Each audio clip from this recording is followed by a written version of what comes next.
ನಮಸ್ಕಾರ ಕರ್ನಾಟಕ. ವಿಧಾನಪುರ ಪೊಲೀಸ್ ಠಾಣೆಯಲ್ಲಿ ಒಂದು ಹೆಣ್ಣು ಮಗಳು ವಿಡಿಯೋ ಮಾಡ್ಕೊಂಡು ಹೋಗಿ ನಾನು 17 ವರ್ಷದ ಮಗಳು ಕಾಣೆಯಾಗಿದ್ದಾಳೆ ಅಂತ ಗೊಳೋ ಅಂತ ಕಣ್ಣೀರಿಟ್ಟಿದ್ದನ್ನು, ಆ ವಿಧಾನಪುರ ಪೊಲೀಸರಿಗೆ ಶಾಪ ಹಾಕಿದ್ದನ್ನು ನೀವೆಲ್ಲ ನೋಡಿದ್ರಿ. ನಾವು ಅದನ್ನು ಕ್ಯಾರಿ ಮಾಡಿದ್ವಿ. ನಾವು ಆ ಎಮ್ಮನಿಗೆ ಸಪೋರ್ಟ್ ಆಗಿ ವಿಡಿಯೋ ಮಾಡಾಕರಿ ವ್ಯವಸ್ಥೆಗೆ, ಸರ್ಕಾರಕ್ಕೆ ತಪ್ಪಿಸೋ ವಿಚಾರ ಮುಟ್ಸೋ ಹಾಗೆ ನಾವು ಒಂದು ಪ್ರಯತ್ನ ಮಾಡಿದ್ವಿ. ಶೇರ್ ಆಗಿದೆ, ಸುಮಾರು 12 ಲಕ್ಷ ಜನ ಆ ವಿಡಿಯೋನ ನೋಡಿದ್ದಾರೆ. ಇಲ್ಲಿ ನಮ್ಮದರಲ್ಲೂ ಕೂಡ ಅತಿ ಹೆಚ್ಚಿನ ಶೇರ್ಸ್ ಆಗಿದೆ. ಇದರ ಇಂಪ್ಯಾಕ್ಟ್ ಏನಾಗಿದೆ ಅಂತಂದರೆ, ನೀವು ಕಮೆಂಟ್ ಹಾಕರಿ, ಶೇರ್ ಮಾಡಿದ್ರಿ, ಆ ಹೆಣ್ಣು ಮಗಳ ಐ ಥಿಂಕ್ ನೋವನ್ನು ನೀವೆಲ್ಲ ಹಂಚ್ಕೊಂಡ್ರಿ. ಅದರ ಇಂಪ್ಯಾಕ್ಟ್ ಆಗಿ ಕರ್ನಾಟಕ ಮಕ್ಕಳ ಆಯೋಗದ ಅಧ್ಯಕ್ಷರು ವಿಧಾನಪುರ ಪೊಲೀಸ್ ಠಾಣೆಗೆ ಭೇಟಿ ಕೊಟ್ಟಿದ್ದಾರೆ. ಅದರ ಫೀಡ್ಬ್ಯಾಕನ್ನು ತಗೊಂಡಿದ್ದಾರೆ.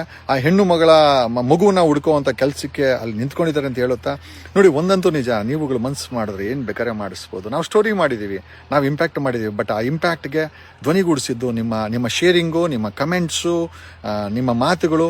ನಿಮ್ಮ ಕಮೆಂಟ್ಗಳು ಮುಖಾಂತರ ಬಂದ್ಬಿಡ್ತು ಅಂತಂದರೆ, ಶೇರಿಂಗ್ ಆಗಿಬಿಡ್ತು ಅಂತಂದರೆ, ಅದರ ಮೇಲೆ ಸರ್ಕಾರದ ಇಂಪ್ಯಾಕ್ಟ್ ಬೀಳುತ್ತೆ ಅಂತಂದ್ರೆ ಅದು ನಮ್ಮ ಮಗುನೇ ಅಂತ ಹೇಳ್ಕೊಂಡು ನೀವು ಶೇರ್ ಮಾಡಿದ್ದಕ್ಕೆ ನಿಮ್ಮೆಲ್ಲರಿಗೂ ತುಂಬ ಹೃದಯ ಧನ್ಯವಾದಗಳು. ಎಲ್ಲೋ ಇದ್ದಂಥ ಆಯೋಗದ ಅಧ್ಯಕ್ಷರನ್ನ ವಿಧಾನಪುರ ಪೊಲೀಸ್ ಠಾಣೆಗೆ ಕರಲಿಕ್ಕೆ ಸಹಾಯ ಆಗಿದ್ದು ನಿಮ್ಮ ಕಮೆಂಟ್ಸು, ನಿಮ್ಮ ಶೇರಿಂಗು, ನಿಮ್ಮ ವಿಚಾರ ಅಂತ ಈ ಮೂಲಕ ಹೇಳುತ್ತಾ, ಇದನ್ನೇ ಪ್ರಜಾಪ್ರಭುತ್ವ ಅಂತ ಹೇಳುತ್ತಾ, ಒಂದು ಹೆಣ್ಣು ಮಗಳ ತಾಯಿ ಕಣ್ಣೀರಿಗೆ ಈ ಸಮಾಜ, ಈ 7 ಕೋಟಿ ಜನ ಈ ಸೋಷಿಯಲ್ ಮೀಡಿಯಾದಲ್ಲಿ ಸ್ಪಂದನೆ ಸಿಕ್ಕಿದೆ. ಸರ್ಕಾರ ಇಂಪ್ಯಾಕ್ಟ್ ಆಗಿದೆ.